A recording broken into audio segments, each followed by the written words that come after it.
Did you know that nearly 49% of Americans couldn't cover a $1,000 emergency if it was to happen today? That means nearly half of us would be in serious trouble if something suddenly unexpected came up. In this video, I'm going to walk you through proven steps and strategies that can help you cover $10,000 by the end of the year. And if you have any strategies, put them in the comments because I would love to see exactly what you come up with. First, you just want to break down the big goal. So let's talk about the goal here. It's $10,000. When you see that number, it's easy to feel overwhelmed. $10,000 can seem like a massive mountain to climb, especially if you're used to living paycheck to paycheck. But here's the trick. Break down that large number bite by bite into smaller pieces. If we're talking about saving $10,000 in 1 year, that works out to be about $833 per month. Now, I know personally that $833 may sound like a lot. So let's go a step further. If you get paid bi-weekly, that's $385 every paycheck. Because think about it. That's just one less dinner going out, a few less impulsive buys, and maybe one monthly subscription canceled. Or if you really want to zoom in, think about it as being $27.50 a day. I work in New York City, so that comes out to be about a coffee and a snack.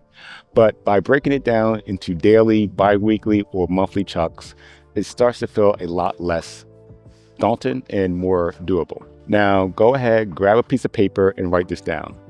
Post this goal somewhere you'll see it almost every day, like on your fridge, on a mirror, or even a lock screen on your phone. The more you see it, the more real it becomes. Now, once you get your goal, the next step is to figure out how exactly you're going to find the extra money. This is where your financial cushion comes into place. Your cushion is basically the money left over each month after covering your essential expenses. But first, you have to know what's coming in and what's going out. In other words, you need a budget. Take some time to write out your monthly income and all of your expenses. Look at the non-essentials like your dining, your streaming services, or your impulsive buys late night on Amazon. Anything left over after the essentials is your cushion. This cushion is what you'll use to build your savings. The more you can add to this cushion by reducing unnecessary expenses, the easier it'll be to hit your $10,000 goal. Once you have that cushion in place, you need a safe, efficient place to store it. Here's where a high-yield savings account comes into place. A high-yield savings account gives you more bang for your buck by offering you higher interest rate than a regular bank savings account. Over time, the interest adds up and you'll see your money grow even faster. You can find a good high-yield savings account online by heading to websites like bankrate.com or just Googling.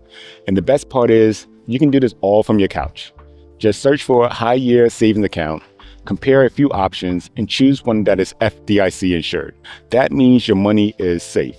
Once you have the account, start moving your cushion money over each month, every 2 weeks, or even every day. This is where you'll be building that $10,000 goal, so make sure it's a solid choice. Saving doesn't have to be boring, so let's add some fun into this process. Try what I like to call the Sushi Omakase Rule. This idea is pretty simple. Translate every non-essential purchase into something that you really love. For me, that's sushi. But for you, it could be anything. It could be coffee, it could be tacos, it could be you name it. So let's say you're looking at a $50 video game. Ask yourself, is this video game really worth 20 pieces of sushi? This trick reframes purchases in terms of something that you love, making it easier to weigh the true value of an item. This simple exercise can help you say no to things that you really don't want to have taking money out of your savings account. If you find that your cushion isn't as big as you would like, it's time to tackle your expenses. One of the easiest ways to save money is to simply spend less. It's easier said than done. But start by looking at areas where you can comfortably cut back. This could be eating out less, trimming down your subscriptions, or reducing your online shopping. Take a look at each expense and ask yourself, is this really adding value to my life? Everyone's situation is different, so what you cut will depend on your lifestyle. For some, it might mean one less drink at happy hour. For others, it could mean canceling that streaming service you barely use. Every dollar saved here goes straight to your $10,000 goal. And hey, if it feels like a big sacrifice, just remind yourself that this is only temporary. You're creating a better future for yourself by sacrificing your now. Cutting expenses is great, but if you really want to turbocharge your savings, increasing your income can make a huge difference. Think about it. If you're going to bring in even an extra $200 a month, that's $2,400 more in your savings by the end of the year, just by working a little bit more. Now, there's several ways that you can probably boost your income. Maybe it's picking up one side gig or two. Maybe asking for extra hours at work, or turning one of your hobbies into a little business. Or do you also have a skill that you could offer freelance services for? Dive right into it. The goal is to give your cushion a boost. The more income you're bringing in, the faster you'll reach your $10,000 goal. One of the most powerful strategies to stay consistent with saving is to pay yourself first.